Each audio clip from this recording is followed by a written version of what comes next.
एक top model फटे हुए कपड़ों में, एक मॉल और एक ऐसी चीख जो आज भी मेक्सिको के आसमान में गूंजती है। गैब्रिएला रिको, उसकी कहानी दुनिया ने देखी, वायरल बनाई और फिर भूल गई। लेकिन उसकी आंखों में छुपी थी एक ऐसी कहानी जो वायरल क्लिप में दिखाई नहीं गई। आज बात उस दूसरे पहलू की जहां इंसानी बलि, जिंदा रहने का संघर्ष और एक जिंदगी जिसे हमेशा के लिए खामोश कर दिया गया। एक बार फिर से स्वागत है बियॉन्ड द फैक्ट में। पार्टी और प्रिजन, मेक्सिको का सबसे एलीट एरिया। यहाँ की पार्टी हाई सोसाइटी के लिए होती है। एक्सपेंसिव अल्कोहल, डिजाइनर क्लोथ्स और रहस्यमयी मेहमानों की लिस्ट। गैब्रिएला भी वहाँ थी, लेकिन सबसे अलग। आपने कभी सोचा है इतनी बड़ी पार्टी में वो फटी हुई टी शर्ट और बुरी हालत में क्या कर रही थी? क्या उसकी टी शर्ट उस वक्त फटी जब वो भाग रही थी, या क्या उसे जबरदस्ती वहाँ लाया गया था, बिना तैयारी, बिना मर्जी? वो शानदार पार्टी शायद एक सेलिब्रेशन नहीं थी, वो एक शिकार था और गैब्रिएला रिको एक बलि का बकरा। Murder in front of her eyes.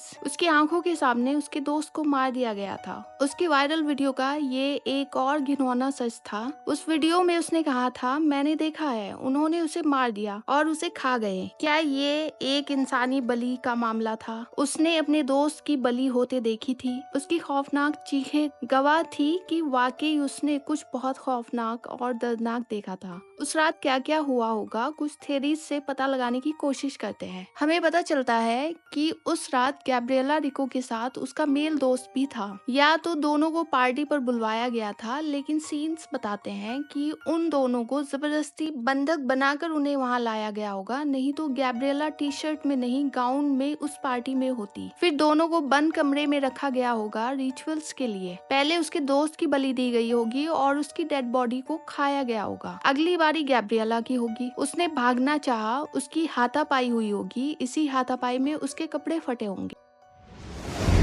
Gabriela mall में चिल्ला रही थी, दे all erase me, they control us through telepathy. वो हमें गायब कर देंगे, वो टेलीपैथी से हमें कांटेक्ट कर रहे हैं। लोगों को लगा कि वो पागल है। शायद उसने अपनी जिंदगी का सबसे डरावना पल देखा होगा जिसने उसे पागल सा कर दिया था। एक्सपर्ट्स कहते हैं उसकी बॉडी लैंग्वेज एक जान बचाकर भागे हुए इंसान जैसी थी, एक इंसान जो मौत का सामना करके आया हो। Gabriela Rico's shocking name drops. लेकिन सबसे शॉकिंग बात ये थी, गैब्रिएला सिर्फ रैंडम वर्ड्स या बकवास नहीं कर रही थी। उसने कुछ स्पेसिफिक नाम लिए और वो नाम ऐसे लोगों के थे जिन्हें दुनिया के सबसे पावरफुल और मिस्टीरियस लोग माना जाता है। सबसे पहले उसने Carlos slim is not human. Carlos slim Mexico का सबसे अमीर आदमी है और उस वक्त दुनिया के टॉप 5 अमीरों में शामिल था। एक ऐसा आदमी जिसका दबदबा पूरी मेक्सिको की पॉलिटिक्स, मीडिया और इकोनॉमी पर था, और शायद इसीलिए टॉप मॉडल होते हुए भी उसकी न्यूज सिर्फ एक चैनल ने दिखाई और बात ऐसे दबा दी गई जैसे वो पागल हो। फिर उसने कहा George Bush is not human. अच्छा, यहाँ सबको इज नॉट ह्यूमन कहने का मतलब ये हो सकता है जैसे हम आम भाषा में कहते हैं वो इंसान नहीं है, जानवर है वगैरह। या फिर यूरोप में एक और ह्यूमन प्रजाति पाई जाती है जिसे वैम्पायर भी कहते हैं, मीन्स खून पीने वाले दरिंदे। Well, George W Bush, America के फॉर्मर प्रेसिडेंट, इराक वॉर और शायद 9/11 के भी मास्टरमाइंड, और एक ऐसे ग्लोबल सिस्टम का चेहरा जिसे conspiracy theorist new world order कहते हैं। और उसके बाद उसने एक ऐसा नाम लिया जिसने सबको कंफ्यूज कर दिया, queen Elizabeth is not human. एक तरफ मेक्सिको के बिजनेस टाइकून, एक तरफ अमेरिका के प्रेसिडेंट और अब ब्रिटेन की महारानी। लोगों ने पहले इसे पागलपन समझा, लेकिन साथ ही कुछ लोग कह रहे थे वो अमीरों के राज खोल रही थी, जो सिर्फ इंसान दिखते हैं लेकिन है कुछ और। लेकिन शौक वहीं खत्म नहीं होता। गैब्रिएला ने एक और नाम लिया, मिकी माउस। उसने कहा उन्होंने मिकी माउस को भी मार दिया है, एक कार्टून कैरेक्टर। लेकिन कॉन्स्पिरेसी थ्योरिस्ट कहते हैं ये मजाक नहीं था। मिकी माउस का नाम जुड़ा है MK अल्ट्रा और प्रोजेक्ट मोनार्च से। ये यूएस के सीक्रेट माइंड कंट्रोल एक्सपेरिमेंट्स थे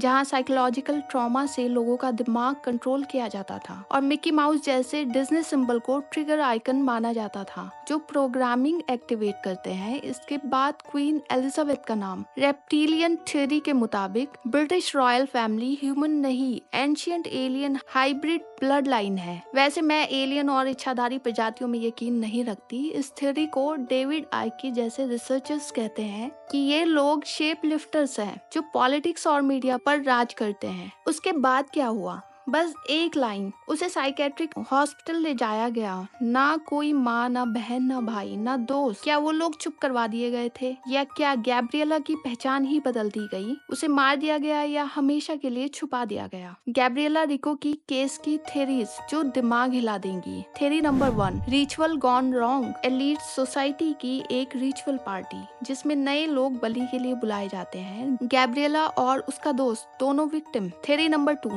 वो समझ गई थी कि उसकी भी बलि होने वाली है, इसलिए उसने अपनी जान बचाने के लिए मॉल में पब्लिक के बीच जाकर चिल्लाया ताकि वो उसे छू ना सके। लेकिन अफसोस, लोगों ने उसे पागल समझा और किसी ने भी उसकी मदद नहीं की। बस सब वीडियो बनाते रहे और पुलिस उसे ले गई। थ्योरी नंबर 3, शायद उसे या तो दोबारा उठा लिया गया या पहचान बदलकर कहीं दूसरी जगह शिफ्ट कर दिया गया। उसको गायब कर दिया गया, जैसे कि उसने वायरल वीडियो में कहा था, they all erase me. Gabriela Rico को दुनिया ने एक वायरल वीडियो बनाया जो 15 साल बाद भी लोगों को भूले नहीं भूलती। थ्योरी नंबर 4, गैब्रिएला को ड्रग्स दी गई थी। उसने नशे में सारी सच्चाई बोल दी सबके सामने, इसीलिए उसे मेंटल हॉस्पिटल भेज दिया गया। Telepathic control experiment, military style mind control program. Gabriela पर एक्सपेरिमेंट किया गया होगा, वो भाग गई और सबको सच बता दिया। Theory number 5, cover up by force. Gabriela को वायरल होने दिया गया ताकि लोग उसे पागल समझे और जो कुछ असलियत में हुआ उसे कभी कोई समझ ही ना पाए, क्योंकि ये एक हाई प्रोफाइल मामला था और इसमें दुनिया के बेहद पावरफुल लोगों के नाम भी गैब्रिएला ने लिए थे, वो भी पब्लिकली। तो उसके बाद अगर वो लोगों को नॉर्मल कंडीशन में कभी दिखती तो लोग उसकी बातों को सच मानते और कंट्रोवर्सी होती, क्योंकि इसमें दुनिया की बड़ी बड़ी हस्तियों के नाम भी शामिल थे, इसलिए उसकी आवाज को हमेशा के लिए शांत कर दी गई। लोग उस क्लिप पे मीम्स बनाते हैं, रील्स बनाते हैं, लेकिन शायद उन्हें एहसास नहीं कि उस लड़की की हर चीख में, हर लफ्ज में एक मौत थी